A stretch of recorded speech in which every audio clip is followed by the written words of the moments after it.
Google analytics 4 क्यों आया, GA3 को क्यों एलिमिनेट किया गया, अगर ये सब कुछ जानना आपको तो मेरी वीडियो को एंड तक देखिएगा। माय नेम इज अतीक और मैं आज आपको 5 ऐसे पॉइंट एक्सप्लेन करूंगा जो आपको डिफरेंशिएट करेंगे कि GA4 को क्यों आना था। ठीक है, तो let me explain. First one, GA4 इस वजह से आना था कि जो GA3 था वो क्या करता था, वो डाटा रिकॉर्ड कर रहा था सेशंस की बेस पे। ठीक है, सपोज कोई भी रिकॉर्डिंग होती थी, कोई भी चीज रिकॉर्ड कर रहा था, यूजर की एक्टिविटी हो या वो कन्वर्जन हो या वो कोई और चीज हो, तो वो किसकी बेस पे रिकॉर्ड हो रही थी, वो सेशन की बेस पे रिकॉर्ड हो रही थी। तो जो GA4 है वो जो भी डाटा रिकॉर्ड कर रहा है वो इवेंट्स की बेस पे कर रहा है। इसकी लाइव एग्जांपल ये है कि पहले आपको इवेंट का कोई सेक्शन देखने को मिलता था गूगल एनालिटिक्स 4 में, गूगल एनालिटिक्स 3 में। तो अब एक प्रॉपर एक सेक्शन है आपके लिए इवेंट्स का, जिसमें यूजर ने कोई भी इवेंट ट्रिगर किया तो वो उसकी हिस्ट्री बता रहा होता है, उसका अकाउंट बता रहा होता है आपको।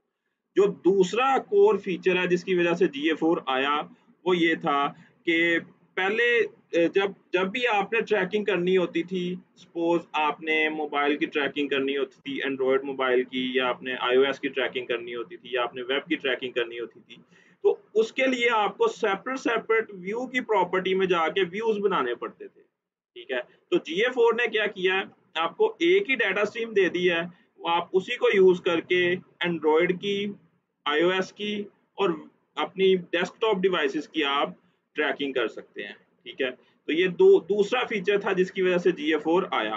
अब मैं चल बताता हूँ आपको तीसरा कौन सा ऐसा फीचर था जिसकी वजह से GA4 आया, GA3 एलिमिनेट हुआ।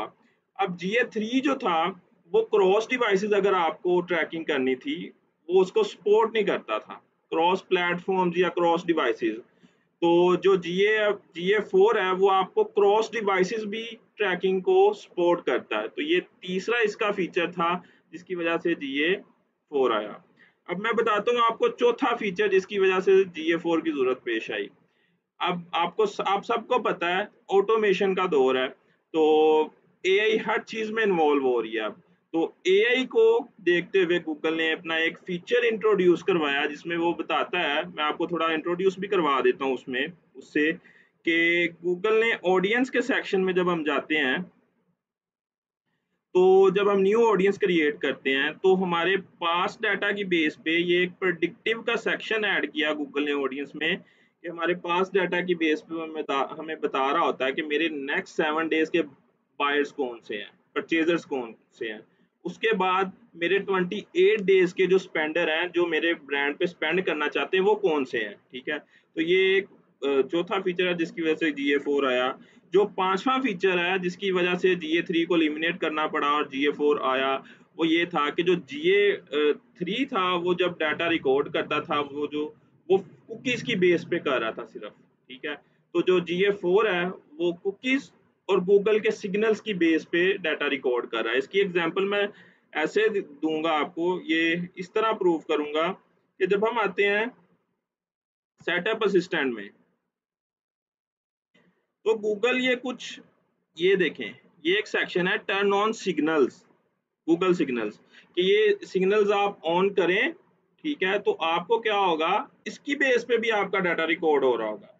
पहले कुकीज की बेस पे था गूगल, अब गूगल सिग्नल्स प्लस कुकीज दोनों की बेस पे रिकॉर्ड हो रहा है। तो आई होप आपको ये मेरी आज की वीडियो अच्छी लगी होगी। मेरे चैनल को सब्सक्राइब और मेरी वीडियो को लाइक और शेयर करते जाएं।